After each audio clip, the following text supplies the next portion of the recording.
Hello. Today I thought I'd like to talk about astigmatism. What do I know about astigmatism?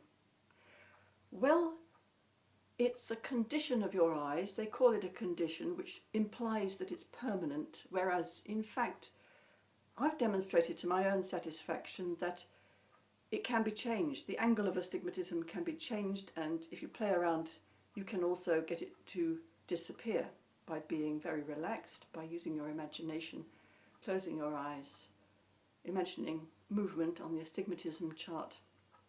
So rather than a condition, I don't know, I would call it a state. It's a state of your eyes, a non-permanent state. And what it is normally a state of the transparent bit on the outside, the cornea. Apparently you can also get astigmatism caused by distortions of the lens, but I don't know anything about that, and usually it's the cornea. If you imagine your eyeball as a ball, instead of being like an English football, all nice and round and curvy, it's like an American football. It's kind of squashed. And what this does optically is it distorts the light coming through. And commonly you would get a blurring or a doubling of the image that you see. But you wouldn't get it in all planes, you'd only get it in one plane. So you might, if you look at a black line in that angle, it might look perfectly clear and black. And if you look at a black line at that angle, it looks kind of fuzzy. So what can you do about it? Well, you can go to the optician, you can get glasses, you can get the angular correction for the astigmatism. What this does, in my view, is it fixes what is only a state, a temporary state, into a permanent condition, because once you've got it fixed into your glasses, you have to maintain that specific state of your eyes in order to see clearly through the glasses. Whereas I think normally with astigmatism what it will do is it will fluctuate, it will come and go. Your eyeball's a little bit flexible. Your eyeball is surrounded by the 3 sets of extraocular muscles that will inevitably sort of squish it around a bit in different directions. Now, if you stay relaxed, if you keep these muscles mobile and moving, and you're not staring and making one set of muscles work harder than another, you won't get permanent distortions. There'll be distortions, but they'll be temporary. And this is the Batesy way to go, and I think it's actually preferable to going down the route of either wearing glasses or, even worse, having surgery, because if you have surgery they sort of shave a bit off the outside of your cornea, or they slice off a flap, shave a bit off, and then stick the flap back down. This is permanent. This still fixes you with this distortion in the shape of your eyeball. And the natural shape of a ball that's filled with fluid under slight pressure is surely to be round. It's surely not to have permanent distortions. So what's the Batesy thing to do about your astigmatism? First of all, you might want to check out for yourself how you experience it. Draw or make or download and print or buy for yourself an astigmatism test chart. And this will have lines at different angles, from horizontal down to vertical, and then up again to horizontal. So all the different angles can be tested for. So one eye at a time, because normally the astigmatism level in each eye and the angle will be different. So you shade one eye and you have a look at this, preferably without your glasses on. So what you've got to do is you've got to find a distance where it's clear. If it's not clear, then you're not going to be able to notice the astigmatism. And if you've got only a very narrow range of clarity, you have to go within that. But if you've got a broader range, then you can try what it's like at the close distance and what it's like at the far distance, and you might find that the angle changes. And what you'll see is that maybe this line is the blackest, this line and this line. And then you come down here and they get gradually more and more blurred until these ones are really blurred. Or you might find that these lines are the blackest, or these lines. Wherever it is, what you're looking for is a variation in the blackness and sharpness of the lines.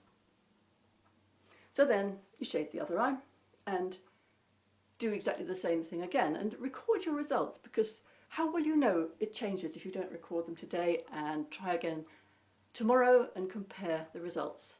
You look at it, you get an impression of it, you close your eyes, let them be all nice and soft and rested, all relaxed, and remember what you saw.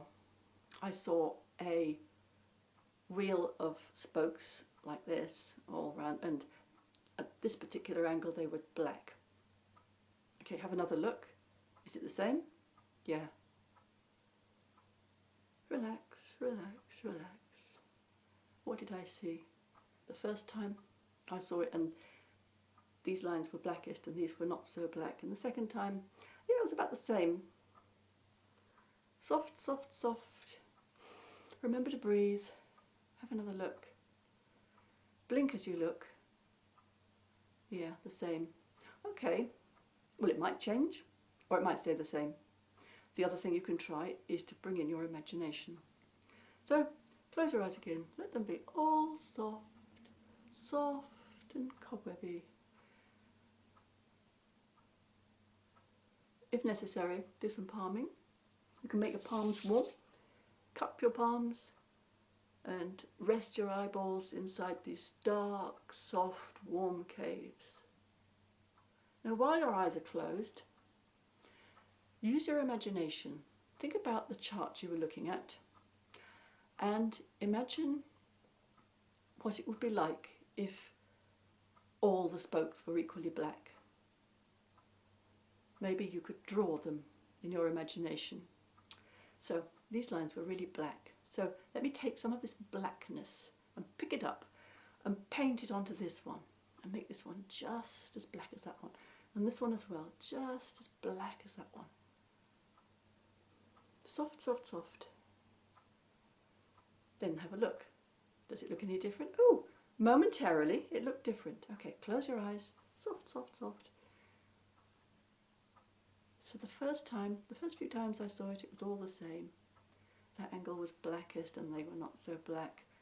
Then I imagined that these lines were blacker, and when I looked, they actually were blacker. They were not totally the same, but they were almost as black as those ones. Something like that. So what you're doing is you're closing your eyes continually, resting them. It's really important to do a lot of resting of your eyes, because these extraocular muscles that are moving your eyes around are working against each other, and they have to work completely evenly. If there's any tension in any of them, they are going to make you astigmatic. And so they need rest with palming. Closing eyes. Focusing, if you can, on feelings of softness around the eyes. Feelings of softness. And of letting go, of floating. Just don't try and make the eyes do anything at all. Take your attention into the back of your head. If you take the attention into the back of your head, do you still feel something going on in your eyes? You don't need to. They're not doing anything. Take your attention to the space between your ears. If you took your attention to the space between your ears, how would that be? If you imagined that your ears were outside the walls of the room, how would that be? So you're just playing with silly ideas to take your attention away from these things and the muscles. And that way you give your eyes the space to actually relax and regroup and find a new way